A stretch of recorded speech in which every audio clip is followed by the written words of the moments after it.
Deus o encontra nesta noite, neste momento da sua vida, que divide o seu passado e a eternidade. Salmo 139. É o encontro de Deus com a sua vida neste momento. A palavra de Deus, o livro de Salmos, o livro de cânticos e oração do povo de Deus no Velho Testamento. E nós vamos ouvir a mensagem da palavra de Deus nesta noite, no Salmo 139. Palavra de Deus que vem ao encontro de cada coração aqui neste momento, e cada coração esteja desejoso e aberto para a palavra agora. Ouçamos a palavra do Senhor. O salmista escreve assim: Senhor, tu me sondas e me conheces. Sabes quando me sento e quando me levanto, de longe percebes os meus pensamentos. Sabes muito bem quando trabalho e quando descanso. Todos os meus caminhos são bem conhecidos por ti. Antes mesmo que a palavra me chegue à língua, tu já a conheces inteiramente, Senhor. Tu me cercas por trás e pela frente, e pões a tua mão sobre mim. Tal conhecimento é maravilhoso demais, está além do meu alcance, é tão elevado que não o posso atingir. Para onde poderia eu escapar do teu espírito? Para onde poderia fugir da tua presença? Se eu subir aos céus, lá estás. Se eu fizer a minha cama na sepultura, também lá estás. Se eu subir com as asas da alvorada e morar na extremidade do mar, mesmo ali a tua mão direita me guiará e me susterá. Mesmo que eu diga que as trevas me encobrirão e que a luz se tornará noite ao meu redor, verei que nem as trevas são escuras para ti. A noite brilhará como o dia, pois para ti as trevas são luz. Tu criaste o íntimo do meu ser e me teceste no ventre da minha mãe. Eu te louvo porque me fizeste de modo especial e admirável. Tuas obras são maravilhosas, digo isso com convicção. Meus ossos não estavam escondidos de ti, quando em secreto fui formado e entretecido, como nas profundezas da terra. Os teus olhos viram o meu embrião. Todos os dias determinados para mim foram escritos no teu livro antes de qualquer deles existir. Como são preciosos para mim os teus pensamentos, ó Deus! Como é grande a soma deles! Se eu os contasse, seriam mais do que os grãos de areia. Se terminasse de contá-los, eu ainda estaria contigo. Quem me dera matasse os ímpios, ó Deus! Afastem-se de mim os assassinos, porque falam de ti com maldade. Em vão rebelam-se contra ti. Acaso não odeio os que te odeiam, Senhor, e não detesto os que se revoltam contra ti? Tenho por eles ódio implacável, considero-os inimigos meus. Sonda-me, ó Deus, e me conhece o meu coração. Prova-me e conhece as minhas inquietações. Vê se em minha conduta algo te ofende e dirige-me pelo caminho eterno. Verso 7 diz, duas perguntas. Para onde poderia eu escapar do teu espírito? Para onde poderia fugir de tua presença? Verso 23 e 24 dizem: Sonda-me, ó Deus, e conhece o meu coração, prova-me e conhece as minhas inquietações. Vê se em minha conduta algo te ofende e dirige-me pelo caminho eterno. O Fugitivo foi uma série de grande sucesso muitos anos atrás, entre 1963 e 1967. Mais recentemente foi transformado num filme. Semana após semana as famílias assistiam, uma vez por semana, uma etapa desta série. Qual era o drama? O Dr. Richard Kimball foi acusado de ter matado a sua esposa. Aliás, foi condenado. E no caminho para a prisão, o corredor da morte, o trem que o transportava descarrilhou e naquele momento ele conseguiu fugir. Ele sabia que ele era inocente, que a acusação era falsa e que então ele receberia uma pena injusta. Foge porque ele quer provar que ele é inocente. E de cidade em cidade ele vai, percorrendo o território americano. Chega a uma cidade, procura se estabelecer ali, um estranho sempre chegando a um novo lugar, enfrentando as dificuldades de um estranho se estabelecer e com dificuldades com a lei e com a sua identidade. E lá ele começa então a desenvolver a sua vida, até que o policial encarregado de persegui-lo, Philip Gerard, chega àquela localidade com as informações que consegue e chega para prender então o Dr. Kimball, que foge novamente para outra localidade, até que o próximo programa aconteça. E assim é o drama, é a saga do Dr. Kimball, fugindo e fugindo e fugindo e fugindo por anos neste seriado. E quando nós olhamos este salmo, nós nos parecemos muito com o Dr. Kimball. Há um desejo de fugir. Aliás, a maior parte dos seres humanos estão empreendendo uma fuga. Querem fugir. Mas querem fugir uma fuga impossível, segundo este salmo. Uma fuga impossível. E sendo isto verdade, sendo esta fuga impossível, não poderia deixar de causar em nós, um profundo impacto. E este salmo, esta palavra de Deus recebida, não pode ter em nós uma outra experiência a não ser um profundo impacto pela fuga impossível. O ser humano quer fugir de Deus. Isto não é novidade.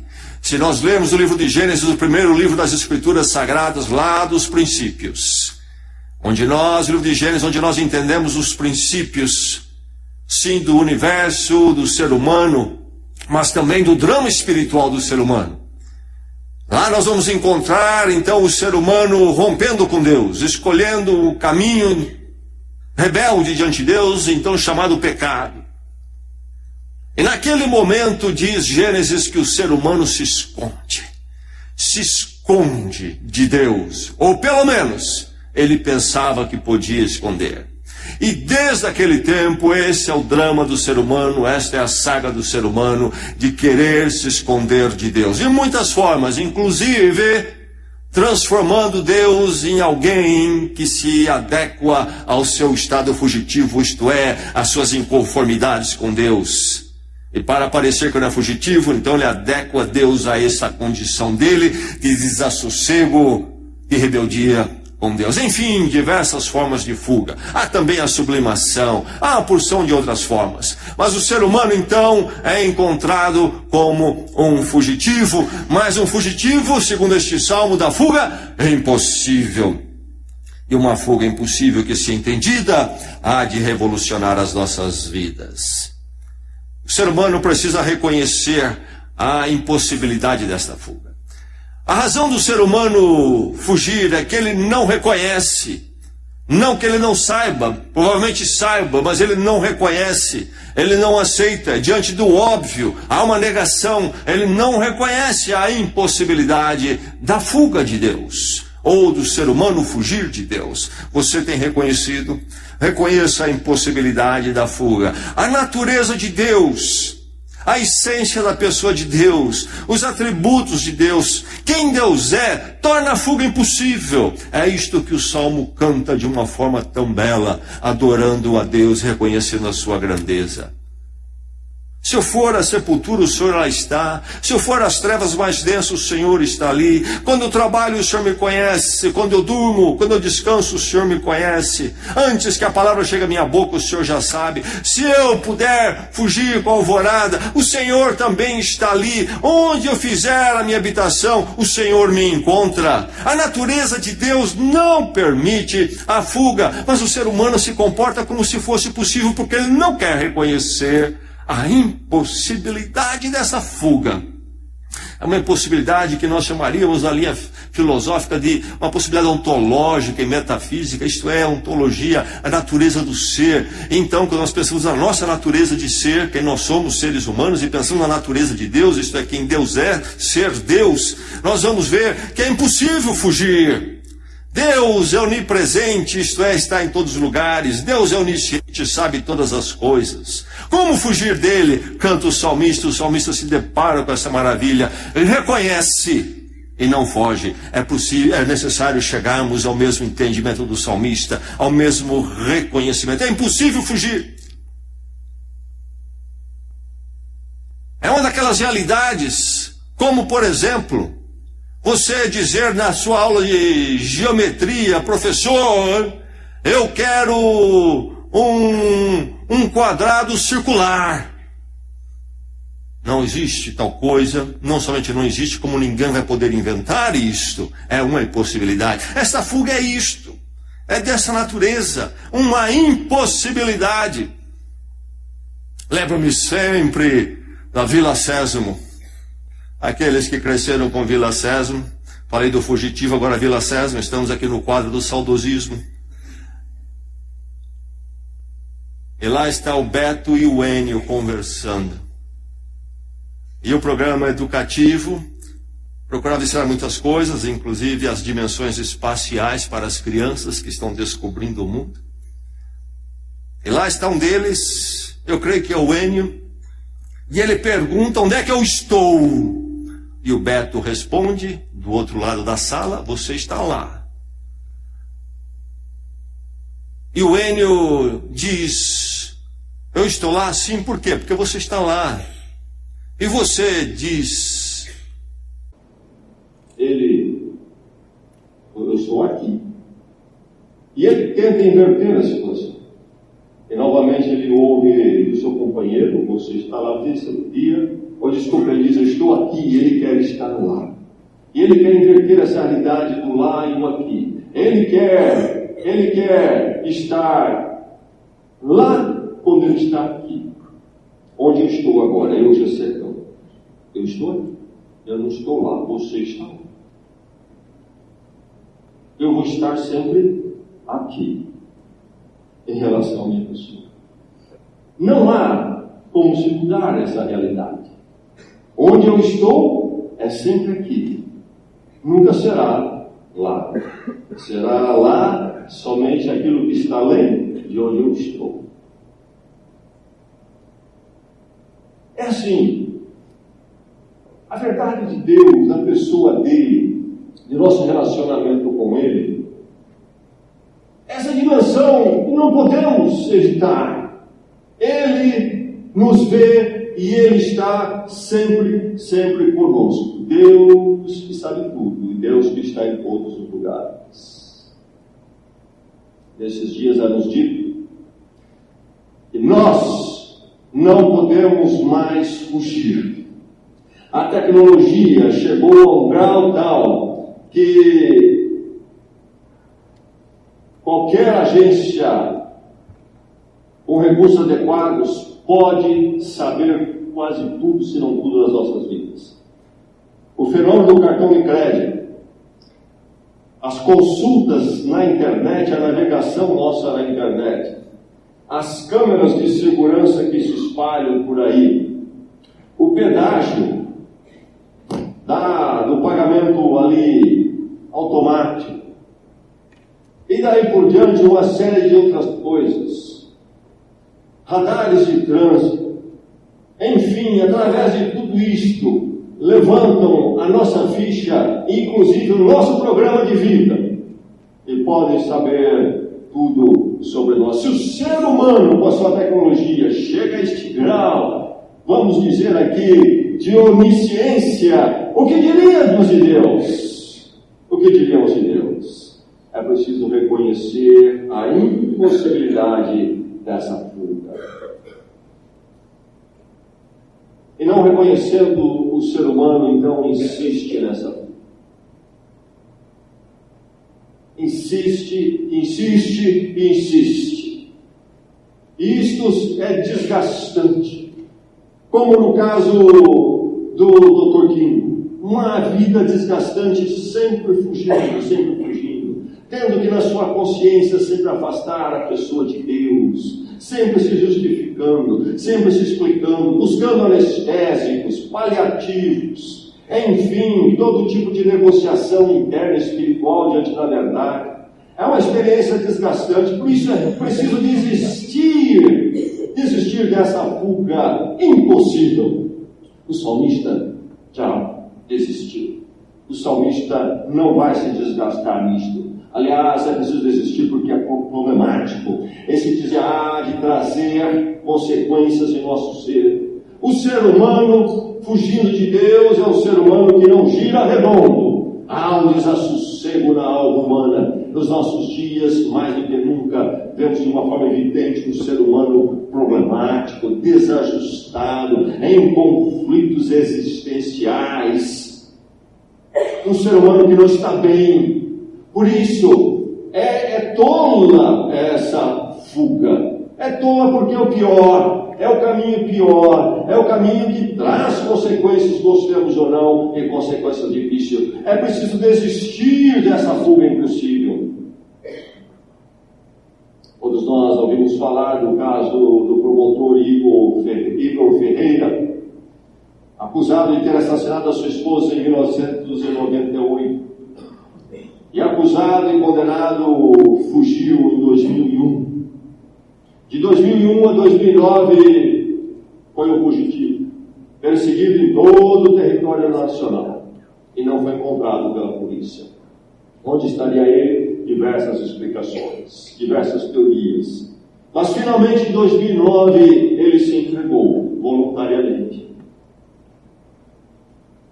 Ele havia ido de casa de parente em casa de parente, sempre diante daquele possível sobressalto de ser encontrado ou alguém o reconhecer. De casa de parente em casa de parente, que se cansavam de hospedá-lo, um hóspede altamente inconveniente, difícil de hospedar. O pouco que hospedaram sem muito entusiasmo, e lá estava ele, à mercê dessa hospedagem, sem muito entusiasmo, uma condição desagradável, não por um dia, mas por anos. Enfim, ele se entrega de que forma? Quando ele se entrega à polícia, doente, muito doente, com os dentes arruinados e pesando cerca de 50 quilos. Desista da impossibilidade de fuga, porque ser fugitivo tem consequências. Tem consequências.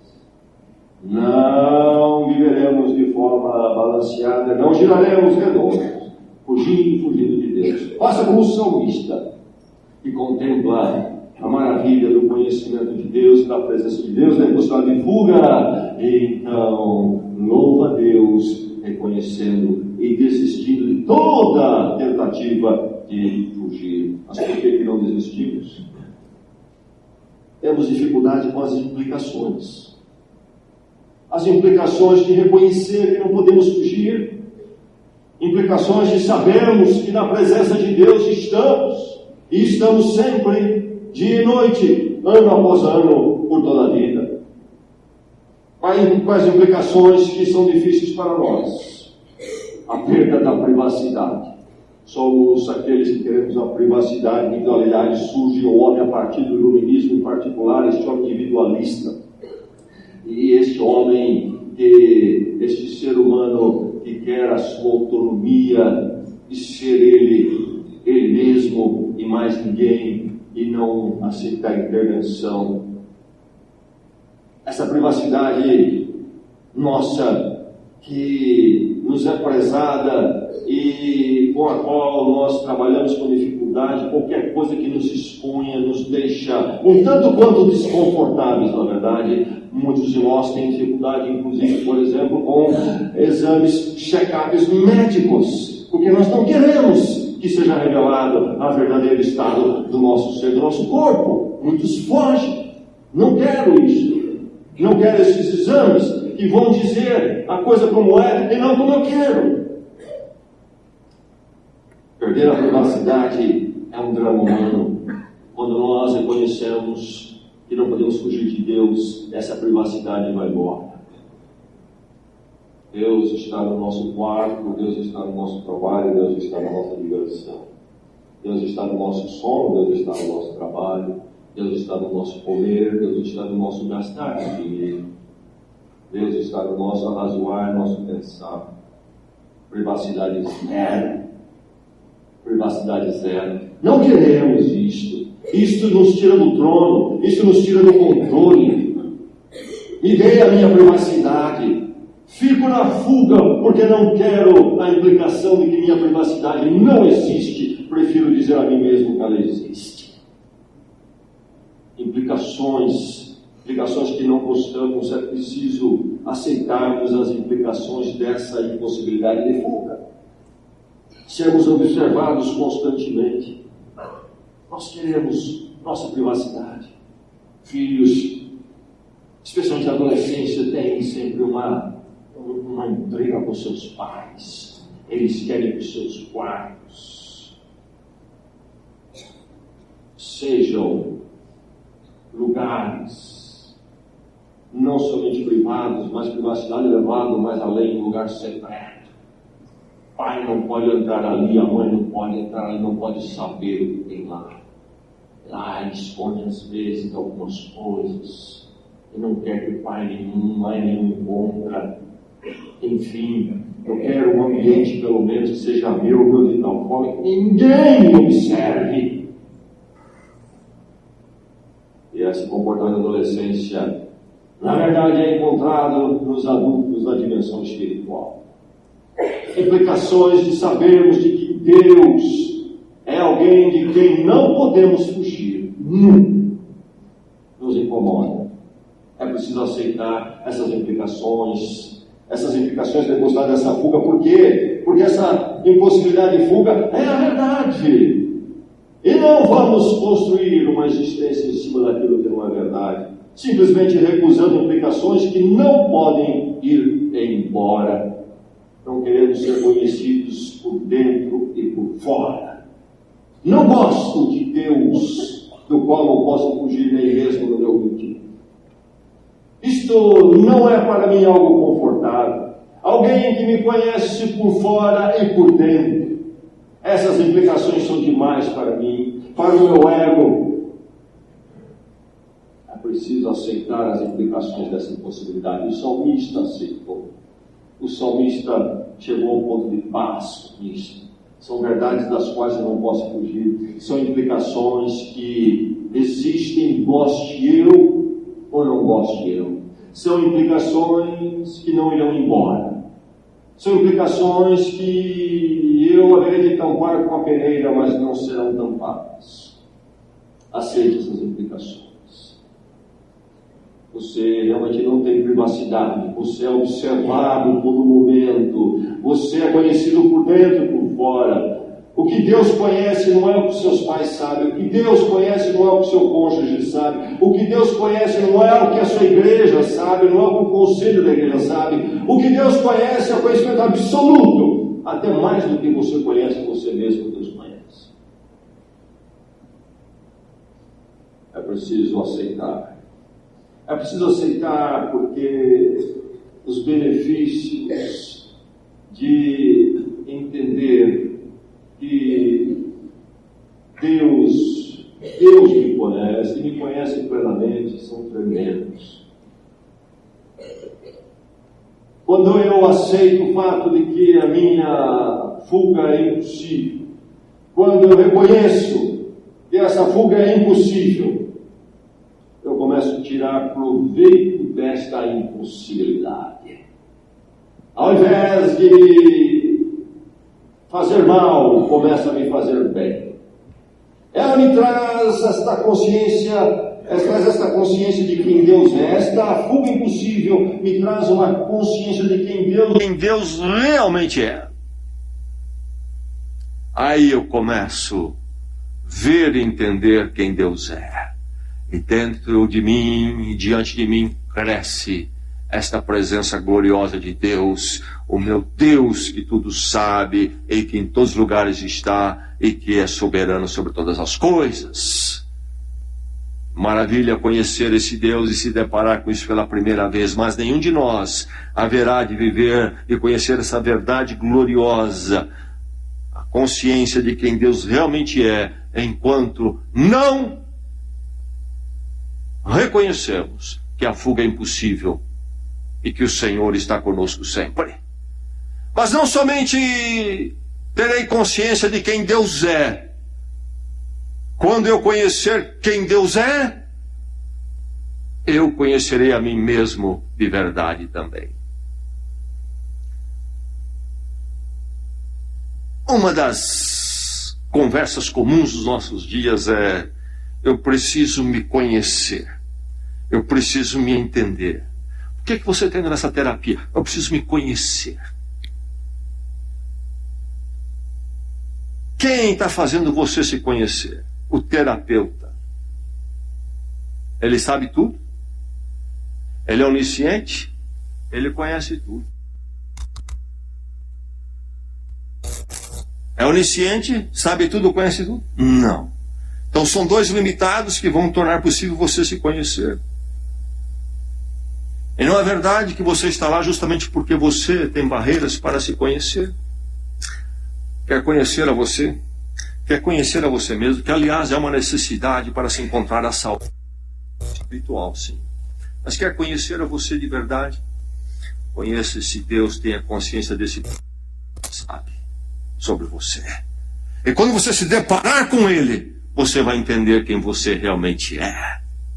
Você vai se conhecer e encontrará o caminho para a saúde espiritual e emocional.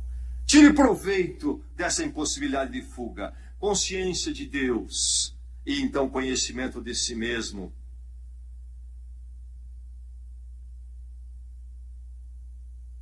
No entanto, haverá de ser destruída uma falsa paz que construímos para poder tocar a vida desequilibrada emocionalmente e espiritualmente. Haverá de perturbar isso a nossa acomodação, porque conhecendo, tendo consciência de quem Deus é, poderemos ver, realmente conhecer quem nós somos. Isto haverá de nos mostrar coisas dolorosas, coisas difíceis. A paz que achamos que tínhamos não teremos mais. A acomodação que desenvolvemos de tentar viver com nossos caminhos longe de Deus, essa acomodação vai ser totalmente abalada. A perturbação vai chegar ali. Mas é aí nesta consciência de quem Deus é, quando então eu vejo quem eu sou, e todos os enganos que eu desenvolvi para viver essa vida de fugitivo caírem por terra, aí, então se abre a possibilidade da bênção. Da bênção. Esse conhecimento de Deus e da impossibilidade dessa fuga é o caminho para a bênção maior da vida. O convite desse salmo qual é? Desfrute da bênção desfrute da bênção dessa impossibilidade. Desfrute da bênção da impossibilidade dessa fuga, desse fugir de Deus. Como conhecer a mim mesmo? O salmista, depois de cantar a onisciência, a onipresença de Deus de forma maravilhosa, ele parte para uma oração, caindo em si e vendo a realidade do mundo, que é anti-Deus. Ele cai na sua oração, numa oração imprecatória, pedindo o julgamento de Deus sobre aqueles que rebelam, porque ele toma toda uma consciência de quem o ser humano é, o estado do ser humano rebelde contra Deus, e ele levanta então a sua oração imprecatória: Deus, faz justiça com esse pessoal todo, eu quero a justiça, eu vou fazer a justiça. E de repente, novamente, o salmo recebe uma outra virada, e então ele vai dizer o quê? Ele vai dizer: sonda-me, ó Deus, e me conhece o meu coração, prova-me. Eu estou orando essa oração imprecatória, na minha melhor das intenções, ó Deus, mas qual é a motivação do meu coração mesmo nisto? Qual é a minha motivação? O que é que eu estou realmente pedindo a Deus? Sonda-me, conhece meu coração, prova-me, conhece as minhas inquietações, vê se em minha conduta algo te ofende. Eu preciso me conhecer. A consciência de Deus nos dará o verdadeiro conhecimento. O salmista sabe disso. Ele quer conhecer a si mesmo, o que ele faz, ele não vai a outro ser humano, nem a uma ciência humana. Ele vai a esse Deus que tudo sabe, se coloca diante dele, reconhece esta onipresença de Deus, essa presença que não vai embora nunca, esta onisciência, esse saber de Deus que tudo sabe. E ele então diz a Deus: eu preciso ser conhecido, ó Deus. Sonda-me, sonda-me.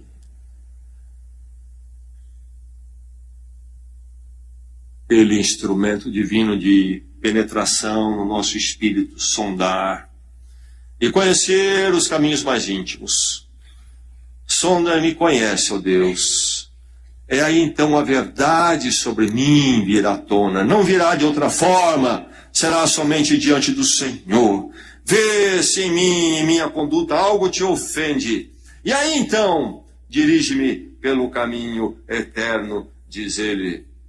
Desfrute da bênção dessa impossibilidade de fugir de Deus. Quando nós reconhecemos, então, quem Deus é e quem nós somos, ali termina o jugo moral e espiritual.